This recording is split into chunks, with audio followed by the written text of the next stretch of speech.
Maryse Condé, c'est une autrice qu'on ne présente plus.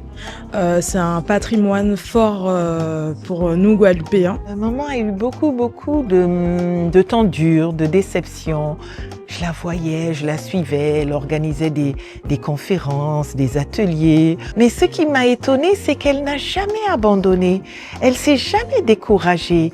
Elle n'avait pas peur de dire la vérité. Inspirée, comme elle dit elle-même, par Fanon et Césaire, savait très bien qu'on pouvait écrire un manifeste comme un discours sur le colonialisme, mais c'est plus intéressant de s'approprier d'une œuvre canonique littéraire européenne et la réécrire à sa façon pour raconter l'histoire de la Guadeloupe, par exemple, et de montrer la situation postcoloniale à travers la littérature. Le message universel, c'est qu'elle estimait que oui, le monde est dur, oui, le monde est possédé par des dominés, oui, on aura du mal à nous frayer un chemin, mais elle estimait qu'il fallait toujours persévérer, qu'il fallait toujours garder sa conscience, qu'il fallait toujours être soi-même et ne jamais abandonner, même si c'était dur.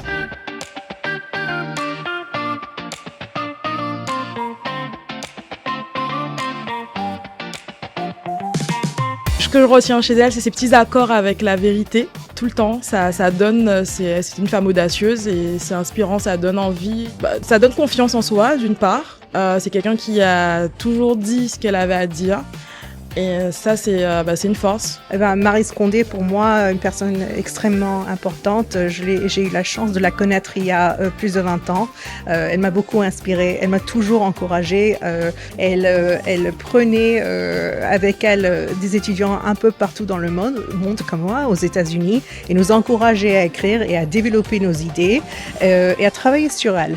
Puisqu'en plus, elle nous a confié sa bibliothèque, ses bibliothèques. Et donc, on dispose d'un fonds Maryse Condé accessible à tous sur rendez-vous.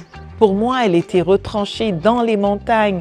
Elle était ce nègre marron. Souvenez-vous, comme un des derniers Mohicans qui a pleuré, qui s'est élevé contre le fait colonial et qui estimait que le monde était injuste, qu'il fallait le réparer d'une certaine façon. Elle n'a pas pu, mais elle a fait des écrits, elle a fait tout ce qu'elle a fait. Elle a mené sa part du combat. Et c'est à nous de trouver notre voie.